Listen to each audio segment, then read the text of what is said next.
दुनिया was not ready to accept women in leadership positions. जितनी भी सर्विसेज थी उन्होंने मुझे लेने से रिजेक्ट कर दिया कि हम इस तरीके के पर्सन विद डिसेबिलिटी को नहीं लेंगे। मेरी थोड़ी आदत थी कि कोई गलत कर रहा होता था तो मैं परवाह नहीं करती थी कि मेरे बारे में कौन क्या सोचेगा, मैं उसे चेक करती थी। मेरी लाइफ में mostly challenges came from being a woman in this world. और ये जो बदनामी वाली चीज़ है ना कि लड़की को पीछे कोई छेड़ रहा है, ये बदनामी हो जाती है, उससे बुरा होता है जब वो चीज़ उतनी बड़ी बन जाती है। आप अपनी बच्ची को ना बचपन से ये मत सिखाओ कि तुम्हारे साथ ये हो जाएगा इसलिए ये मत करो। एक चीज़ मैं लड़कियों को और लड़कों को दोनों को कहूँगी, कोई ऐसी चीज़ मत करो जिसका तुम्हारे माँ बाप को पता चले और वो उससे तुम्हें शर्मिंदगी हो। प्रचंड सी गुहार हूँ, मैं सूर्य की प्रकाश हूँ, मैं तेज हूँ, मैं ताज हूँ, मैं शक्ति की मशाल हूँ, मैं आज की एक नारी हूँ। ज़मीं से आसमान तक विचर रही मैं लड़ रही, नहीं हूँ अब दुबक के मैं पूर्वा की बयार हूँ, मैं आज की एक नारी हूँ। मेरी कविता की लाइन से आपको समझ में आ गया होगा कि शायद मैं किसी बहुत पावरफुल वुमेन की बात करने वाली हूँ। और ये एक ऐसी महिला है जिन्हें जिस सिस्टम में जाना था, उस सिस्टम में जाने से पहले उन्होंने उसी सिस्टम के साथ आमना सामना कर लिया। बिल्कुल फ्रंट एंड वॉरियर की तरह बिल्कुल सामने खड़ी हो गई उस सिस्टम के। मुझे लगता है कि इस इंट्रोडक्शन से आप समझ गए होंगे कि यहाँ किसकी बात होने वाली है और किसकी बात हो रही है। बिल्कुल इस ज़माने की झांसी की रानी कह सकते हैं हम उन्हें। ज़्यादा देर ना करते हुए हम आपको बता दें कि हम बात कर रहे हैं ईरा सिंघल मैम की, जो कि यूपीएससी 2015 टॉपर हैं, आईएएस हैं। और मैम आज हमारे साथ हैं। मैम आपका बहुत बहुत स्वागत है वन इंडिया के प्लेटफॉर्म पर। और मैंने ऑलरेडी आपका इंट्रोडक्शन दिया, तो जिस संदर्भ में मैंने आपका इंट्रोडक्शन दिया, मैं चाहूँगी कि आप सीधे उस संदर्भ पे हम बात करें कि ऐसा क्या हुआ था आपके साथ कि आपने उनसे ही लोहा ले लिया जिस सिस्टम में आपको जाना था। पहले तो thank you for having me. So जो आप बात कर रहे हैं वो ये है कि मैं एक पर्सन विद डिसेबिलिटी हूँ और जिस एग्ज़ाम की हम बात कर रहे हैं वो यूपीएससी सिविल सर्विसेज एग्ज़ाम है। उसके एंट्रेंस में मैंने दो चीज़ें होती हैं जब आप इंडिया में एक सिविल सर्वेंट की नौकरी के लिए अप्लाई करते हैं। तो एक तो है जो रिक्रूटिंग बॉडी है, उसके पास बहुत सारे डिपार्टमेंट भेजते हैं कि हम इतनी वैकेंसी है हमारे पास इस साल, तो आप इतने कैंडिडेट हमें रिक्रूट करके भेजिए। उसके अलावा जो एग्ज़ाम करवाया वो होता है डिपार्टमेंट ऑफ पर्सनल, जो सब कोलेट करता है, सब डिसाइड करता है कि कितने वैकेंसीज हैं, कितने लोगों को इस बार लिया जाए, कैसे क्या होगा। जो सिर्फ एग्ज़ाम कराने का पार्ट है वो यूपीएससी कराता है और उस एग्ज़ाम का नाम है सिविल सर्विसेज एग्ज़ाम। तो मैं 3 बार सिविल सर्विसेज एग्ज़ाम में पास होती हूँ, पर जितनी भी सर्विसेज थी उन्होंने मुझे लेने से रिजेक्ट कर दिया कि हम इस तरीके के पर्सन विद डिसेबिलिटी को नहीं लेंगे। अब यहाँ पे दिक्कत क्या है, जो हर पर्सन विद डिसेबिलिटी के केस में डिपार्टमेंट्स ये कहते हैं कि ये वाली जो एबिलिटी है वो उस इंसान में होनी चाहिए। उसके अलावा एक और लिस्ट है जिसमें क्या क्या डिसेबिलिटी को वो एक्सेप्ट करेंगे वो है। अब आप नॉर्मली ये सोचेंगे कि एबिलिटी की लिस्ट और डिसेबिलिटी की लिस्ट सेम होनी चाहिए, मतलब कोरिलेशन होना चाहिए ना, कि अगर आप कह रहे हैं कि मैं सिर्फ एक टांग वाले बंदे को लूँगा, तो आपकी जो रिक्वायरमेंट ऑफ जॉब है ऑन द एबिलिटी पार्ट वो ऐसी होनी चाहिए कि एक टांग के बिना वाला बंदा कर सकता है। यहाँ पे मेरे केस में क्या दिक्कत आई कि मेरी हर जॉब की जो एबिलिटी रिक्वायरमेंट थी वो मैं फुलफिल, बट जो डिसेबिलिटी जिसके वो एक्सेप्ट कर रहे थे वो मेरी डिसेबिलिटी उसमें नहीं आती थी। सो बेसिकली इसमें यही था कि दे वर सेइंग कि आपकी डिसेबिलिटी हम नहीं ले हमें पसंद नहीं है। एंड क्योंकि मैं by chance her bar exam clear करके सिवाय आईएएस के बाकी मेरे साथ के लिए एलिजिबल हो जा रही थी and that's where the problem was कि so I went to court because it didn't make sense। अच्छा, मैं कोर्ट भी क्यों गई? ऑनेस्टली मैं अपने लिए नहीं गई थी और मेरी बहुत अच्छी सैलरी, बहुत अच्छा एनवायरनमेंट था, बट मुझे क्योंकि देश सेवा करनी थी और मुझे कंट्री के लिए कुछ करना था और मुझे I wanted to give back to society, इसलिए I quit and gave this exam. And जब मैं फर्स्ट अटेम्प्ट में मेरे साथ कि मेरा रैंक आईएएस के लायक तो नहीं आया, आईएएस आईएफएस जनरली मुझे यही 2-3 ऑप्शन चाहिए थे, तो मैंने दोबारा पेपर देने थी, जब मैं दोबारा पेपर दे रही थी तो मुझे और लोगों के फ़ोन कॉल्स आए जिन्होंने बोला तुम्हें पता है तुम्हारे साथ क्या हुआ? And by that time I did not know कि मेरे साथ कुछ हुआ भी है, बिकॉज़ मुझे तो लगा कि यार उसके लायक तो है नहीं, तो दोबारा तो पेपर देना ही है। तो when I started finding out, जब आपको फ़ोन करते हैं लोग कहते हैं तुम्हें पता है तुम्हारे साथ क्या हुआ?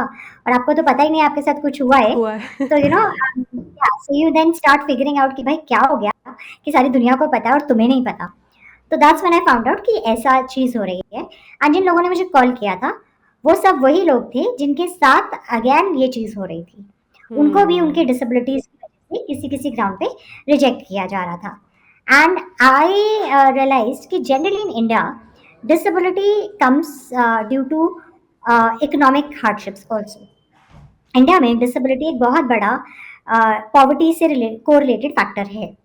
तो जितने भी लोग who had been calling me up, वो उतने वेल टू डू फैमिलीज से नहीं थे that they economically could afford to go. Equipped नहीं थे वो।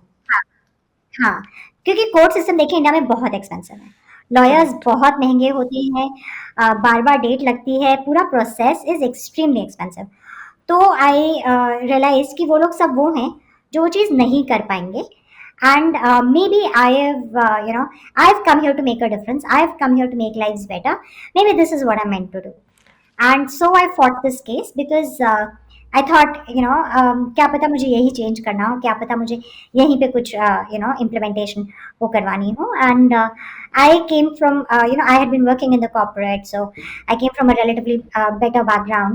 So I decided to fight the case. So basically आपने आपका बर्थ जो था शायद कहीं ना कहीं वैसे लोगों के लिए सक्सेसफुल हुआ कि आपने उन लोगों के लिए फ्रंट फेस वॉरियर की तरह आप लड़ी जो शायद खुल के सामने नहीं आ सकते थे, उनके बिहाफ पर आप एज अ होल आई सामने।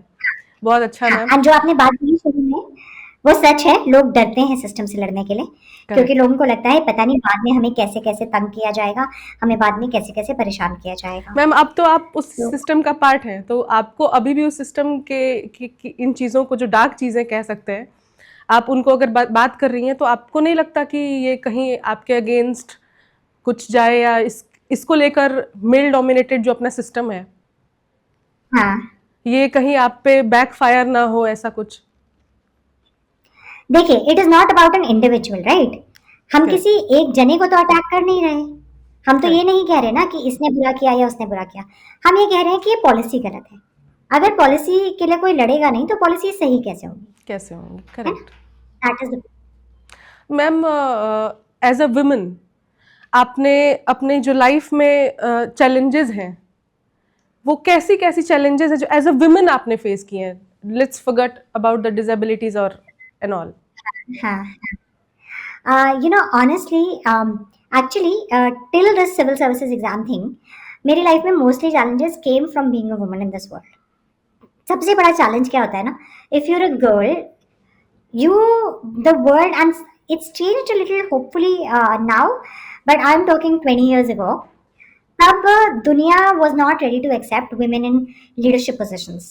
तो करेक्ट। सबसे ज़्यादा जो मुझे इनफैक्ट कॉलेज लेवल पे ही फेस करना पड़ा was always that as a girl you are not allowed to have an opinion, you're not allowed to lead anything. मतलब women के लिए जो रोल्स होते थे ना, वो care taking sort of roles ही रहते थे। आप किसी क्लब या सोसाइटी में अगर पार्ट हैं तो यू आर दैट पर्सन जिसको चैरिटी की तरह लड़कों ने अलाउ किया है। तो अगर आप उसका हेड बनने की सोच रहे हैं, तो that was not an idea that men you were are not comfortable allowed. With. And या यू नॉट अलाउड। आप एक बात देखिए, गर्ल्स हॉस्टल के टाइमिंग होते हैं, बॉयज हॉस्टल के टाइम नहीं होते ना। अब कॉलेज में अगर आपके गर्ल्स हॉस्टल के टाइमिंग है, व्हाट वी आर सेइंग इस लड़कियों को अंदर बंद कर दो, है ना, लड़कों को खुला घूम। बट उससे क्या होता है, आप अगर लैब में कोई रिसर्च कर रहे हैं और आपका रिसर्च लंबा चल रहा है, you have to spend 7-8 hours उसमें, आप तो फंस गए एज अ गर्ल, आपको तो वापस जाना है, तो बिल्कुल। आपको तो वो छोड़ना पड़ेगा ना। आपकी अपॉर्चुनिटीज बहुत सारी कट गई।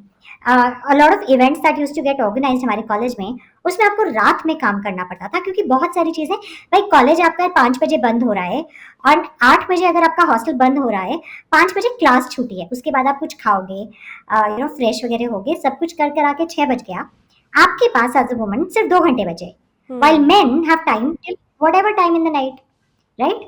तो आपकी अपॉर्चुनिटीज उस वजह से भी कट जाती हैं, सिस्टम भी काट रहा था उस पर से। men automatically back then did not understand the concept of women having a voice, women demanding to be equal, women demanding leadership roles.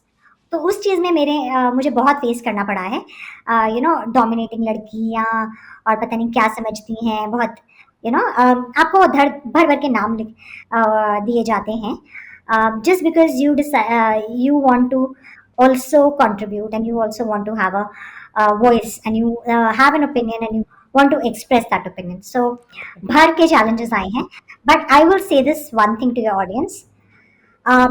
लड़कियों के लिए सारे rules होते हैं. All the shoulds are for girls, girls should not speak loudly, girls should sit go dress like properly, this. रात में नहीं हाँ, जाओ। नहीं, सारे शुड्स जो है ना वो लड़कियों के लिए होते हैं। तुम्हें ऐसे बिहेव करना चाहिए, you should be like this, you should be submissive, you should talk politely, all of the shoulds are for girls. Boys के लिए होता है बॉयज विल बी बॉयज, है ना। करेक्ट। तो मैं एक चीज बोलूंगी, जो लड़कियां वो शुड मानो जो एक अच्छे इंसान बनने के शुड्स हैं। You should not be cruel to someone. You should not be mean to someone. You should not be, जो एक अच्छा इंसान बनने के शुड्स है ना, listen to your parents, be respectful of others, ये सारे शुड्स मानो जो एक लड़के पे भी अप्लाई होते हैं। पर अगर कोई शुड ऐसा है जो सिर्फ एज अ लड़की तुम पे अप्लाई होते हैं, I don't think you need to listen to those. देखो, दुनिया को कन्वीनियंट बनाना तुम्हारा काम नहीं है, ठीक है। दुनिया को उनकी कन्वीनियंस के लिए जीना तुम्हारा काम नहीं है, तुम्हारी कन्वीनियंस के लिए कोई नहीं कुछ करना। तो what I would say is do things that are important, necessary and promote a good happy society, but don't do things which are about making it easier and convenient for others. Ma'am, इस पे मुझे अभी recently की एक घटना याद आई। आपने देखा ही होगा, जानती होंगी, पुणे रेप केस जो अभी हाल में हुआ है। सरकारी बस में एक औरत के साथ, लड़की के साथ रेप हुआ, और जो रेपिस्ट था वो परोल पे था बाहर। चोरी डकैती की बहुत सारी केसेस थी उस पे। तो शायद कहीं ना कहीं ये जो चीज़ें हैं एज ए वुमेन मुझे बहुत अफेक्ट करती हैं, कि मैं भी एक जर्नलिस्ट हूँ, रात में मैं बाहर जा रही हूँ, मैं भी प्राइवेट व्हीकल्स के अलावा भी बाहर की चीज़ों को यूज़ कर रही हूँ, तो वो बहुत अनसेफ है। तो आप तो you are a part of system, तो आपको क्या लगता है कि इन चीज़ों को कैसे इम्प्रूव किया जा सकता है? औरतें कैसे ज़्यादा सेफ हो सकती हैं? ये एक माइंडसेट है, ये परवरिश है, या नहीं, ये लड़कियों की परवरिश की प्रॉब्लम नहीं है, ये लड़कों की परवरिश की problem. Yes, I was talking about this only, कि ये परवरिश जो है लड़कों को, क्या घर की परवरिश की कमी है या क्या है ये? कई चीजें तो ऐसी हैं कि आप कुछ भी कर लोगे, कुछ इंसानों में तो आएगा ही सोसाइटी की तरफ से, ठीक है। Some people have a tendency to pick up the wrong things in the world, वो शायद आप करके भी नहीं सुधार सकते। ऐसी लड़कियां भी हैं, लड़के भी हैं, ठीक है। बट लार्जर लेवल पे जो हमने लड़कों को एक बड़ा प्रॉब्लम क्या है, एक हर्ड मेंटालिटी, ग्रुप मेंटालिटी सुना है? उसमें क्या होता है, हम इतने स्कैर्ड हैं किसी को चेक करने में, उसके बैड बिहेवियर पे, कि लोग हमारे बारे में क्या सोचेंगे, कि हम किसी का गलत बिहेवियर सहते रहते हैं और उसे एज अ ग्रुप एनकरेज करते रहते हैं, रादर देन उसे कंट्रोल करना। आज की डेट में अगर आप देखेंगे, मेजॉरिटी केसेस आपको जो मिल रहे हैं वो गैंग रेप के सुनने को आते हैं, राइट। उसका रीजन क्या है कि सारे लोग मिलके साथ में हिम्मत देके एक इंसान के गलत आइडिया को सब प्रमोट कर लेते हैं, करेक्ट, राइट। तो प्रॉब्लम क्या है, यानी मेरे साथ तो बहुत हुआ है। मेरी थोड़ी आदत थी कि कोई गलत कर रहा होता था तो मैं परवाह नहीं करती थी कि मेरे बारे में कौन क्या सोचेगा, मैं उसे चेक करती थी। मैं ये बोलती थी कि तुम ये गलत कर रहे हो, या ये गलत बिहेवियर है, या ये चीज वो है, राइट। उस पे लोग बहुत चिढ़ते भी थे, and people would be like ये तो मॉनिटर है, या ये तो ज्यादा ही टीचर बनती है, and this and that, and बहुत स्ट्रिक्ट है, एंड बहुत खड़ूस है, एंड वो।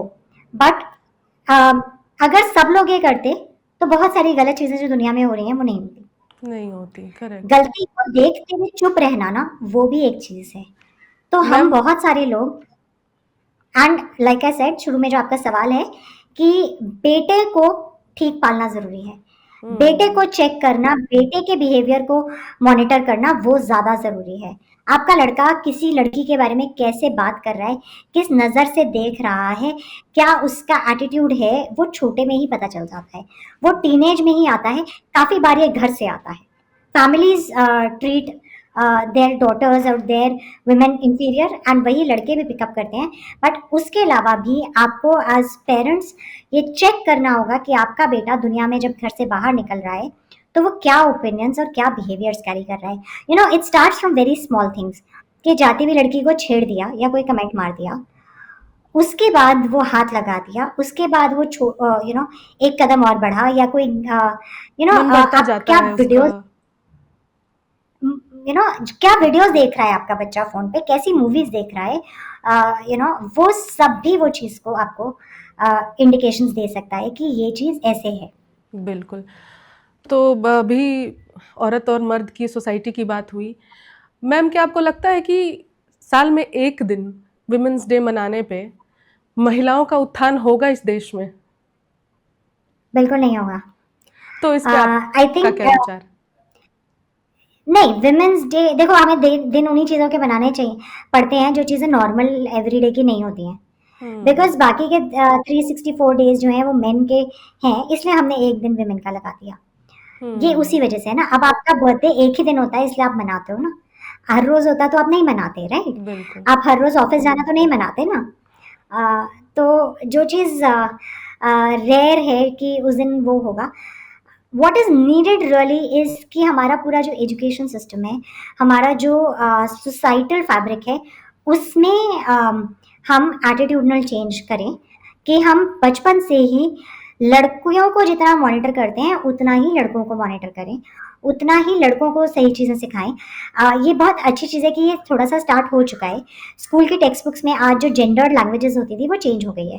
You know, hmm. मम्मी खाना बनाती है इज नाउ ऑल्सो कि पापा किचन में काम कर रहे हैं। हम्म। तो that change has come in, so that mentality is now changing.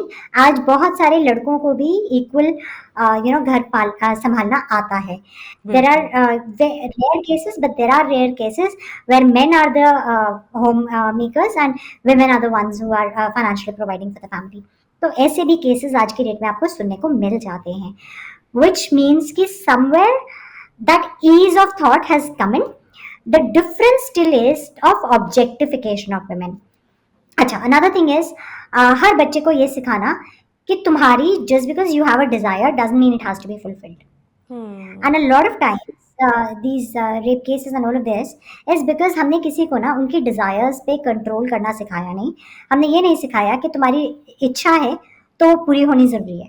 You know, बिल्कुल। ऐसा जो आपका कंट्रोल है कि वो नहीं होगी, you need to accept it and you need to learn how to live with that, and you need to also understand you know how the world works। दूसरा चीज, empathy as a concept is never inculcated।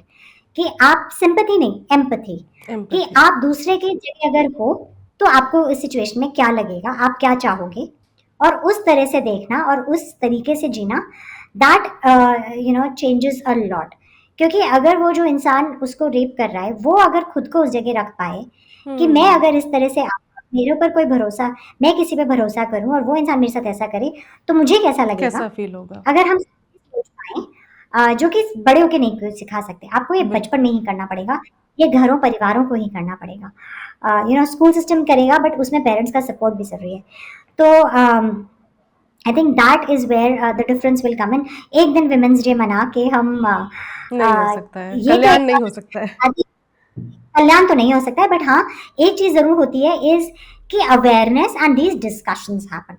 You know, hmm. Idea generation होता है उस एक दिन से।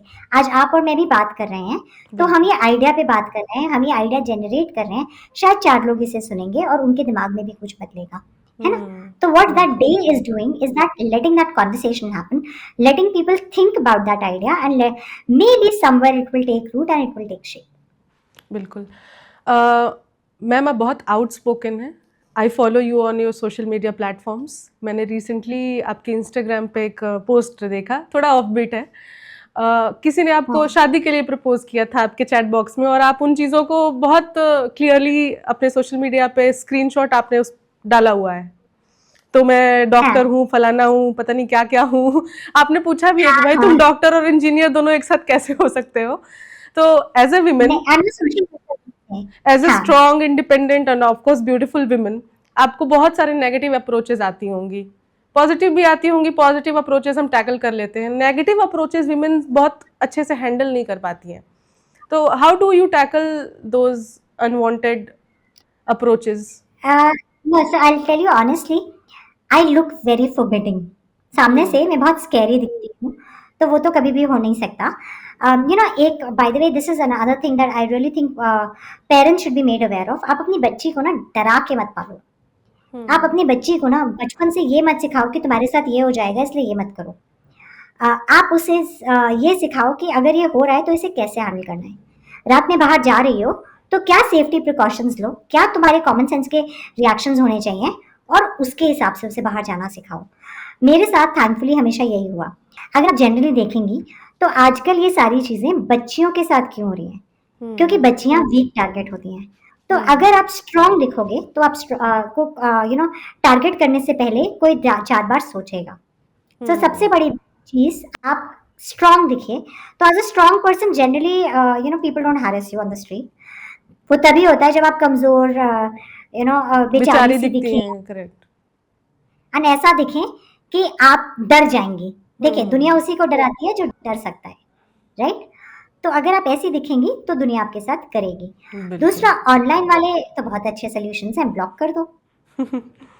बिल्कुल। Actually ma'am I tell लेकिन यू ये व्हाई। बहुत इजीली एक्सेसिबल है ना, आप एक से ब्लॉक करो वो चार से करते हैं। हाँ, आई नो, बट एक्चुअली मैं एक चीज करूंगी। हमारे देश में हम शेमिंग, नेमिंग एंड शेमिंग करने में थोड़ा डरते हैं कि लोग हम्म क्या कहेंगे। But hmm you know that kind of works. दूसरा हम्म चीज, मैं एक चीज जरूर लड़कियों को कहूंगी, एंड लड़कों को भी एक्चुअली, कोई ऐसी चीज मत करो।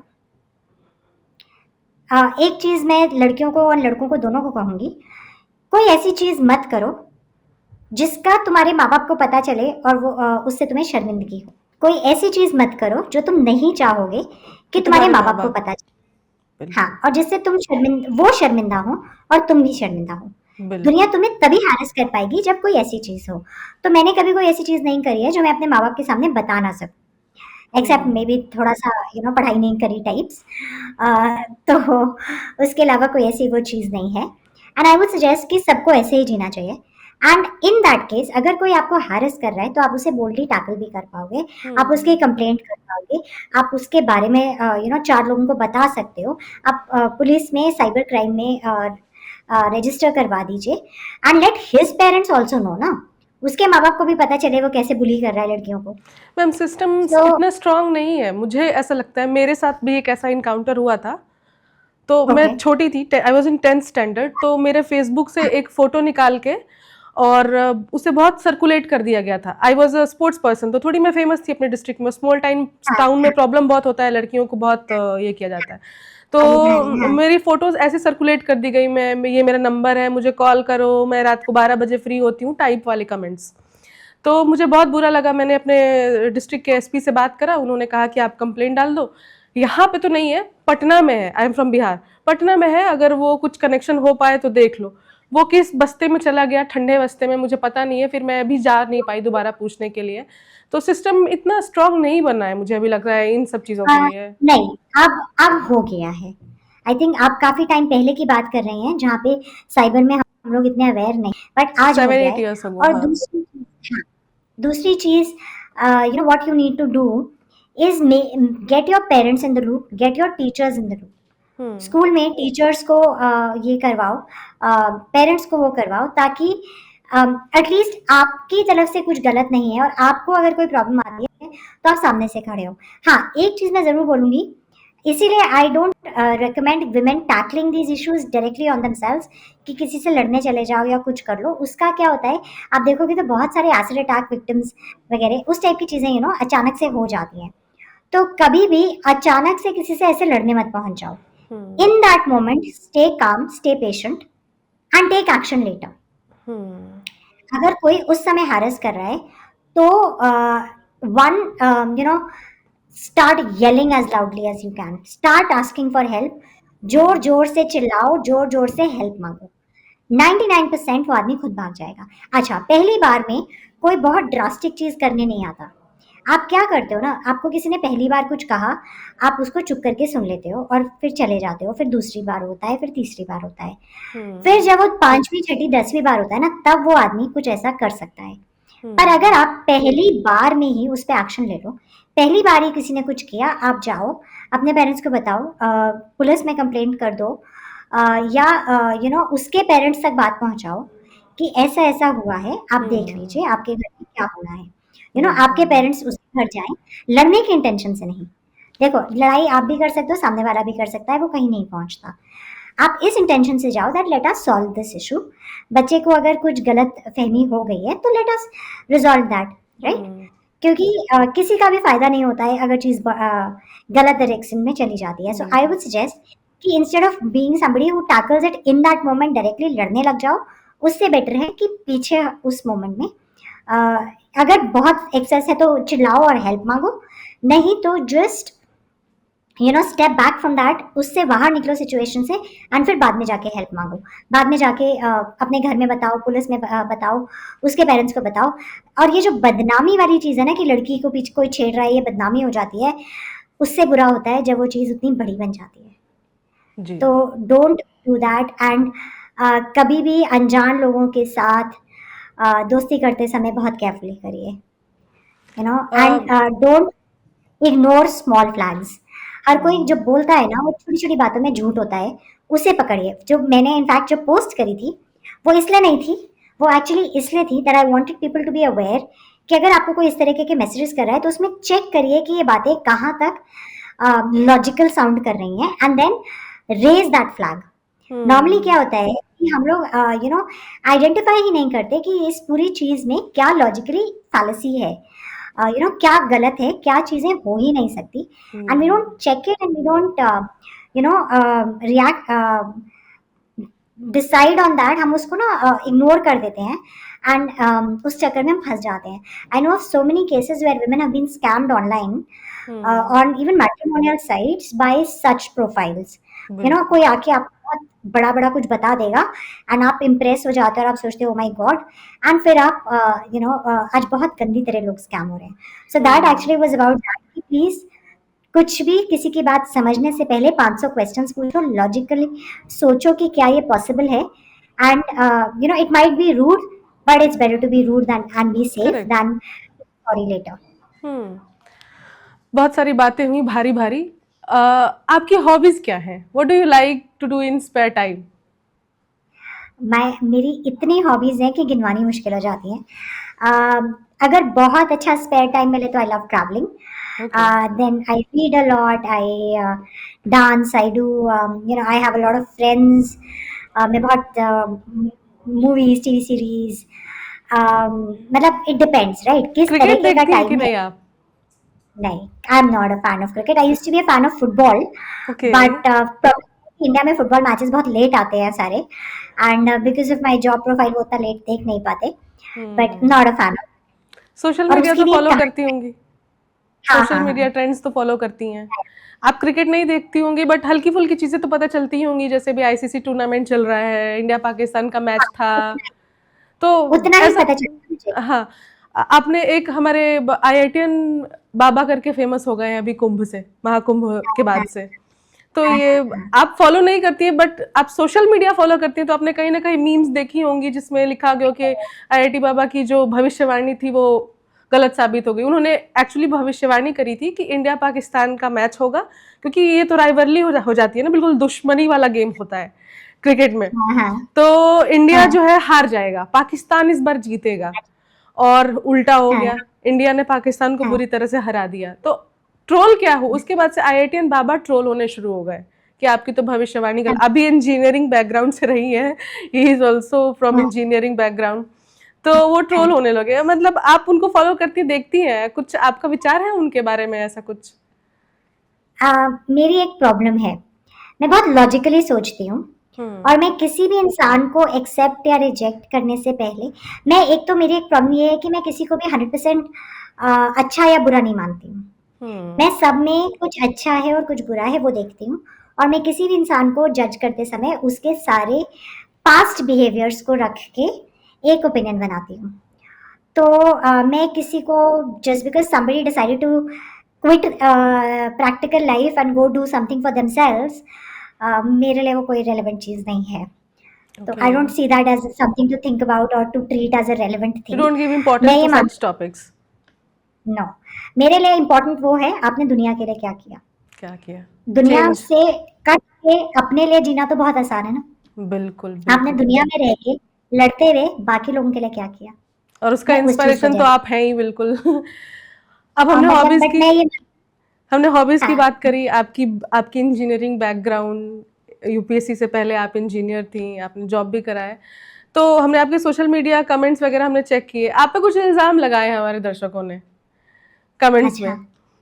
एक हाँ, इल्ज़ाम हाँ। ये था कि आपने चॉकलेट बनाने वाली कंपनी इसलिए जॉइन करी थी क्योंकि आपको चॉकलेट्स खाना पसंद है। क्या ये इल्ज़ाम सही है? हाँ, हाँ, बिल्कुल सही है। बिल्कुल 100%। आप एक बात सोचो, ₹1000 महीने का खर्चा ऐसे ही बच गया। Nice, nice. तो आपको चॉकलेट्स बहुत पसंद है मतलब? हाँ, मैं चॉक मतलब इन food items chocolate is the main one that I can rely on. एक और हुँ। इल्ज़ाम है जो कि दुनिया ने नहीं, आपने ही खुद पे कई बार लगाया है। मैंने आपके कुछ इंटरव्यूज़ देखे कुछ, तो मैंने देखा कि आपने अपने आप को कई बार आलसी कहा है कि मैं बहुत आलसी हूँ। हाँ, मैं तो हूँ। इसके पीछे मेरी मम्मी आपने ऐसा आई विल टेल ऐसा यू क्यों? व्हाट, मैं आलसी हूँ और मैं रिस्पॉन्सिबल हूँ। तो दोनों हुँ, चीज़ें साथ में आप हो सकते हो। यू नो, हुँ, आलसी हूँ उन चीज़ों के बट वहीं तक आलस करती हूँ जहाँ पर रिस्पॉन्सिबिलिटी की बात नहीं आती। हुँ, तो यू नो जैसे मेरे बस की बिल्कुल भी एक्सरसाइज करना नहीं है, मैं आलू की तरह बिस्तर पे पड़ी रह सकती हूँ, बट फिर मैं उतना खाऊंगी भी नहीं है कि मैं बीमार हो जाऊं या कुछ वैसे इश्यूज आए, राइट। तो मैं हुँ। हर चीज को रिस्पॉन्सिबिलिटी भी मतलब मैं आलस भी रिस्पॉन्सिबिलिटी से करती हूँ, पर मैं महा आलस भी आलसी हूँ इन दैट। रिस्पॉन्सिबिलिटी, ये तो बहुत बढ़िया पंच लाइन है। मैं आलस भी रिस्पॉन्सिबिलिटी से करती हूँ। हाँ, हाँ, मैं उसी लेवल तक आलस करती हूँ, जहाँ तक वो आपके लिए प्रॉब्लम ना हो या किसी और को हुँ, आपके आलस से प्रॉब्लम ना हो। तो मैंने अगर हुँ, आपको कुछ कमिट किया है तो मैं वो करूँगी। हुँ, बट अदरवाइज़ मेरे को अगर कहीं घूमने मतलब यू नो ऐसी कोई मार्केट जाना है या कुछ करना है तो मैं बहुत आलसी हूँ। एंड मेरा हुँ, बस चले तो मैं यू नो अपने बेड तक भी गाड़ी से पहुँचूँ। मैं उस लेवल की आलसी हूँ। तो बट अगर काम की ज़रूरत होती है तो 15 किलोमीटर भी हम पैदल चल लेते हैं। You know so it is great. About कहाँ पे वो सो लाइक आई आपके सेड मोटिवेशन पे डिपेंड रिस्पॉन्स करता है, अगर वो आपको मोटिवेट कर रहा है चीज़ तो आप उसके लिए कुछ। नहीं, नहीं, हुँ, मेरे अपनी मोटिवेशन एक्चुअली आती है। देखो हर किसी का एक कॉज़ ऑफ मोटिवेशन होता है। मेरा कॉज़ ऑफ मोटिवेशन हमेशा ये होता है कि is this something that I am responsible for doing and I hmm. Am very responsible towards my job. You know मैं अपने काम के लिए बहुत रिस्पॉन्सिबल हूँ। मैं पढ़ाई के लिए नहीं थी, बिकॉज़ पढ़ाई खुद के लिए थी एट फिर भी सम लेवल, टॉपर रही राइट? हैं आप, यूपीएससी टॉपर है, रैंक 1। हाँ, बट उससे पहले तक नहीं थी ना, तो मेरी मम्मी के हिसाब से तो मैं महा आलसी थी। एक्चुअली एक और प्रॉब्लम है, मेरी मम्मी बहुत हार्ड वर्किंग है और मेरे पापा भी रिलेटिवली हार्ड वर्किंग ही है। बट उस चक्कर में ना उनके दिमाग में तो मैं महा आलसी हूँ। But I am extremely responsible. तो आप कभी भी ये नहीं देखेंगे कि मैं कोई चीज़ जो मेरी रिस्पॉन्सिबिलिटी थी उसमें मैं शर्क कर गई हूँ। बट अगर वो चीज़ मुझे खुद के लिए करनी है तो मैं बिल्कुल नहीं करूँगी। जैसे अगर मुझे खुद के लिए खाना बनाना है मैं कभी नहीं बनाऊंगी, बट अगर 4 लोगों और के लिए बनाना है तो मैं बिल्कुल बनाऊंगी। यू नो आप तो खाना वो वहाँ बनाती हैं हमारी मतलब? खाना बनाती हैं आई आप? लव हाँ, हाँ, मुझे कुकिंग का आपको बहुत सबसे शौक है। ज़्यादा क्या खाना और बनाना पसंद है? एक्चुअली मैं सबसे ज़्यादा अचार बनाती हूँ। अचार? टफेस्ट? हाँ। नहीं एक्चुअली मुझे वो सबसे आसान लगता है, बट मैं बहुत अचार डालती हूँ। आई थिंक साल का कोई 25, 30, 40 किलो टाइप्स डाल लेती होंगी मैं। तो ये उसका ये फ़ायदा होता है ना कि अचार में आपको इंस्टेंट ही खाने वाला कोई नहीं चाहिए, तो जब भी कोई हुँ, मिला आप उसे खिला सकते हो। But correct. यू नो अगर आप कुछ और बनाते हो तो आपको तभी खाने वाले लोग भी चाहिए। तो हुँ। हाँ, but I absolutely enjoy cooking. But हाँ, वही अकेले के लिए मैं नहीं कर सकती और आप अपने लिए तो मैं बिल्कुल नहीं कर सकती। आपने बताया कि आपने जॉब को लेके बहुत रिस्पॉन्सिबल हैं। तो मैं हुँ। चाहती हूँ कि आप हमारे वन इंडिया के दर्शकों को या बाहर जितनी भी जनता है, सबको अपने वर्क लाइफ से कुछ ऐसा एक हेरोइक अचीवमेंट बताएँ जो आपको लगता है कि दुनिया के सामने आना चाहिए, महिलाओं को देख के इंस्पायर होना चाहिए या ऑफिसर्स को भी देख के सीखना चाहिए। ऐसा कुछ हेरोइक काम जो नहीं, आपने नहीं किया हो? ऐसे अगर आप अपने बारे में खुद बता रहे हो तो फिर फ़ायदा क्या है आपके कामों का? मैम कुछ काम नहीं बताना चाहिए ताकि लोग इंस्पायर हों, मेरी जैसी औरतें इंस्पायर हों, कुछ करें। अम एक्चुअली ऐसी बहुत सारी छोटी-छोटी चीज़ें होती तो हैं, एक आध उसमें से। ऐसे याद करना बहुत मुश्किल है। काफ़ी सारी तो ऑनलाइन ऑलरेडी अवेलेबल होंगे, आपको भी मिले होंगे। देयर पर आर मैं सम चाहती हूँ कि प्रोजेक्ट्स आप खुद से बताएं एक बार हमारे दर्शकों को। there are some projects I think which I personally am very attached to. But okay, so heroic cheese types तो अगर आपको चाहिए तो जनरली वो पुलिस में ज़्यादा आपको सुनने को मिलता है, बट हम लोगों में भी कुछ इश्यूज होते हैं। सो बहुत रिसेंट वाला बता रही हूँ, पुराने वाले सारे नहीं बता रही हूँ। बट अभी I was posted in a insurgency affected area for elections, जहाँ पे हर इलेक्शन में कुछ किडनैपिंग्स, मर्डर्स, गन वायलेंस, ये सब होता था। एंड अभी मेरे ज्वाइन करने से 1 महीना पहले भी वहाँ पे somebody was murdered openly on the road। तो इलेक्शन से ही रिलेटेड वहाँ मतलब मैसिव लेवल पे वायलेंस होता है, and it is historically a very violent election area, and I got posted just before the elections, and मैंने बहुत कंट्रोल करा सिचुएशन को, and we had the most peaceful elections in the history of that region, and I think I वाह। can take credit for that work. वाह। I actually connected with all the candidates, and I had to मतलब हर जब भी कोई जैसे थोड़ी बहुत भी सिचुएशन हुई तो इंस्टेंटली मैंने रिएक्ट करके उस चीज़ को कंट्रोल किया, एंड सारी पार्टीज को सामने रख के बहुत अनबायस तरीके से, बहुत फेयरली उस चीज़ को हैंडल किया, एंड इंस्टेंट इम्प्रॉम्प्टू किया। एंड मैं खुद सड़क पे खड़ी रही थी जब तक मेरे सारे ईवीएम्स वापस नहीं आ गए थे। मैं खुद बारिश थी, मैसिव बारिश थी, पर मैं खुद बारिश में बाहर रोड पे खड़ी थी पूरा टाइम, इंश्योरिंग कि मेरी एक एक गाड़ी वापस आ जाए, मेरा एक एक बंदा सेफली वापस आ जाए। I was in touch with all the military, CRPF, police, सारे लाइसेंस। मैं खुद सिक्योरिटी मीटिंग्स पर्सनली ले रही थी। I was doing patrolling and all, so monitoring on CCTV cameras and all, वो मैं खुद पर्सनली कर रही थी। ग्रेट तो मैम। या सो दैट आपकी एक अचीवमेंट तो मैं खुद ही दर्शकों को बता दूं, ऐसा हेरोइक जो मुझे लगता है आपकी, वो ट्रांसजेंडर को जॉब देने वाली, जो आप एज एसडीएम आपने रिसेप्शन पे अपने दो ट्रांसजेंडर को जॉब दिया था, तो वो स्टोरी मैं जानती हूँ, वो अवेलेबल भी है, इसलिए मैं उस पर बहुत ज़्यादा बात नहीं कर रही हूँ, बट ये वो मेरे लिए हेरोइक है बहुत ज़्यादा। और थैंक अब यू। हमारे सामने उसके अलावा I think one project I am personally very, वो मैं उसको उस तरह से एक्सटेंड नहीं कर पाई, but I hope to be able to do it one day.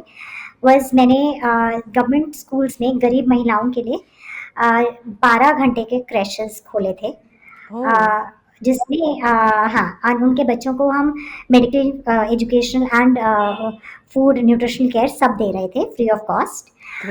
This I got done through CSR। Unfortunately Covid आ गया तो वो चीज़ थोड़ी डिस्टर्ब हो गई, but that's a project that I really want to continue for urban migratory poor women. हमारे साथ सो अब एक आईएएस ऑफिसर है रैंक 1, तो हमारे पास कुछ यूपीएससी एस्पिरेंट्स के क्वेश्चंस हैं, तो मैं जल्दी जल्दी उनको ओके, पूछूंगी और हम जल्दी जल्दी इसका आंसर कर लेंगे। 2-4 क्वेश्चंस मैं लेकर आई हूँ। सबसे पहला क्वेश्चन है विजय विजय चितौड़िया का, ये राजस्थान से हैं। इनका क्वेश्चन है कि आजकल स्मार्ट वर्क की काफ़ी बातें होती हैं, ट्रेडिशनली हार्ड वर्क कहा जाता था, तो यूपीएससी के संदर्भ में स्मार्ट वर्क और हार्ड वर्क में ज़्यादा ताकतवर कौन है, क्या है? इनका कॉम्बिनेशन ही आपको सक्सेस दिला सकता है। फॉर एग्जाम्पल मैं अपना एग्जाम्पल देती हूँ। मैंने अपने ऑप्शनल के लिए 50 से ज़्यादा नहीं थी। Would you call that hard work और नॉट? Right, it's hard. एक सब्जेक्ट के लिए, but it was also smart work, because मैंने सारी किताबों से कोलेट किया कि मुझे कहाँ से क्या क्या रेलिवेंट चीज़ मिल रही है, तो जब मैं रिवाइज कर रही हूँ तो मैं उस तरह से रिवाइज कर रही हूँ। That's also smart work, right? And hard work is the smart work in some situations. ठीक है, अब एक और चीज़ मैं आपको स्मार्ट वर्क की बताती हूँ।